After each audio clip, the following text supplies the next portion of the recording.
Hansel and Gretel. This Neapolitan version was originally published as the Eighth Diversion on the fifth day in the Pentameron of Giambattista Basile in 1634, translated by John Edward Taylor in 1848. There was once a good man named Januccio, who had two children, Nenio and Ninella, whom he loved as much as his own life. But death having, with the smooth file of time, severed the prison bars of his wife's soul, he took to himself a cruel woman, who had no sooner set foot in his house than she began to ride the high horse, saying, "Am I come here indeed to look after other folks' children? A pretty job I have undertaken, to have all this trouble and be forever teased by a couple of squalling brats. Would that I had broken my neck ere I ever came to this place, to have bad food, worse drink, and get no sleep at night. Here's a life to lead. Forsooth I came as a wife, and not as a servant, but I must find some means of getting rid of these creatures, or it will cost me my life. Better to blush once than to grow pale 100 times, so I've done with them, for I am resolved to send them away, or to leave the house myself forever."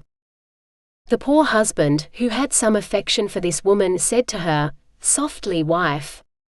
Don't be angry, for sugar is dear, and tomorrow morning, before the cock crows, I will remove this annoyance in order to please you."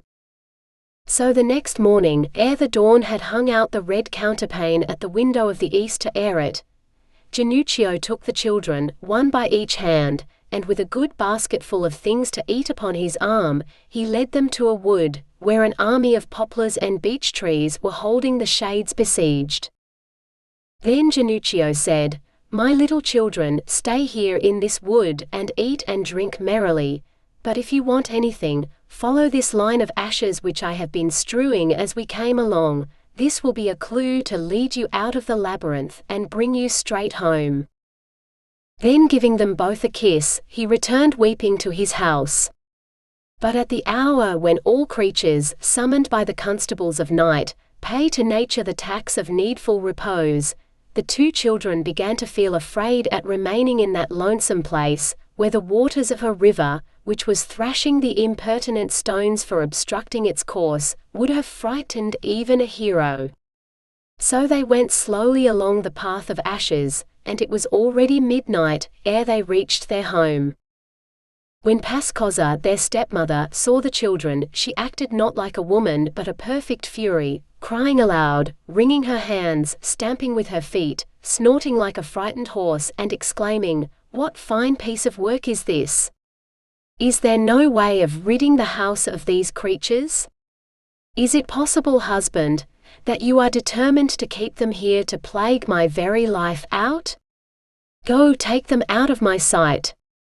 I'll not wait for the crowing of cocks and the cackling of hens, or else be assured that tomorrow morning I'll go off to my parents' house, for you do not deserve me. I have not brought you so many fine things, only to be made the slave of children, who are not my own." Poor Januccio, who saw that matters were growing rather too warm, immediately took the little ones and returned to the wood, where giving the children another basketful of food, he said to them, "You see, my dears, how this wife of mine, who is come to my house to be your ruin and a nail in my heart, hates you. Therefore remain in this wood, where the trees, more compassionate, will give you shelter from the sun, where the river, more charitable, will give you drink without poison, and the earth, more kind, will give you a pillow of grass without danger. And when you want food, follow this little path of bran which I have made for you in a straight line, and you can come and seek what you require."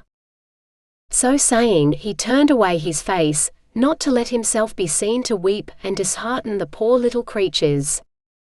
When Nenio and Ninella had eaten all that was in the basket, they wanted to return home, but alas, a jackass, the son of ill luck, had eaten up all the bran that was strewn upon the ground, so they lost their way, and wandered about forlorn in the wood for several days, feeding on acorns and chestnuts which they found fallen on the ground. But as heaven always extends its arm over the innocent, there came by chance a prince to hunt in that wood. Then Nenio, hearing the baying of the hounds, was so frightened that he crept into a hollow tree, and Nennella set off running at full speed, and ran until she came out of the wood, and found herself on the seashore. Now it happened that some pirates, who had landed there to get fuel, saw Nennella and carried her off, and their captain took her home with him, where he and his wife, having just lost a little girl, took her as their daughter. Meantime Nenio, who had hidden himself in the tree, was surrounded by the dogs, which made such a furious barking that the prince sent to find out the cause, and when he discovered the pretty little boy, who was so young that he could not tell who were his father and mother, he ordered one of the huntsmen to set him upon his saddle and take him to the royal palace. Then he had him brought up with great care and instructed in various arts, and among others, he had him taught that of a carver, so that, before 3 or 4 years had passed, Nenio became so expert in his art that he could carve a joint to a hair.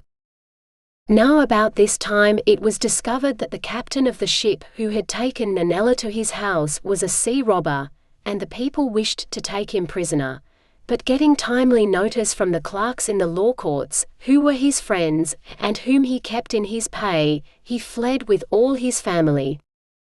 It was decreed, however, perhaps by the judgment of heaven, that he who had committed his crimes upon the sea, should suffer the punishment of them, for having embarked in a small boat, no sooner was he upon the open sea, than there came such a storm of wind and tumult of the waves, that the boat was upset, and all were drowned, all except Nennella, who having had no share in the corsairs' robberies, like his wife and children, escaped the danger. For just then a large enchanted fish, which was swimming about the boat, opened its huge throat and swallowed her down. The little girl now thought to herself that her days were surely at an end, when suddenly she found a thing to amaze her inside the fish: beautiful fields and fine gardens and a splendid mansion, with all that heart could desire, in which she lived like a princess. Then she was carried quickly by the fish to a rock, where it chanced that the prince had come to escape the burning heat of a summer, and to enjoy the cool sea breezes. And whilst a great banquet was preparing, Nenio had stepped out upon a balcony of the palace on the rock to sharpen some knives, priding himself greatly on acquiring honor from his office. When Nennella saw him through the fish's throat, she cried aloud, "Brother, brother, your task is done. The tables are laid out, every one. But here in the fish I must sit and sigh. O brother, without you I soon shall die." Nenio at first paid no attention to the voice, but the prince, who was standing on another balcony and had also heard it, turned in the direction whence the sound came, and saw the fish. And when he again heard the same words, he was beside himself with amazement, and ordered a number of servants to try whether by any means they could ensnare the fish and draw it to land. At last, hearing the words "brother, brother" continually repeated, he asked all his servants one by one whether any of them had lost a sister. And Nenio replied that he recollected as a dream having had a sister when the prince found him in the wood, but that he had never since heard any tidings of her. Then the prince told him to go nearer to the fish and see what was the matter, for perhaps this adventure might concern him.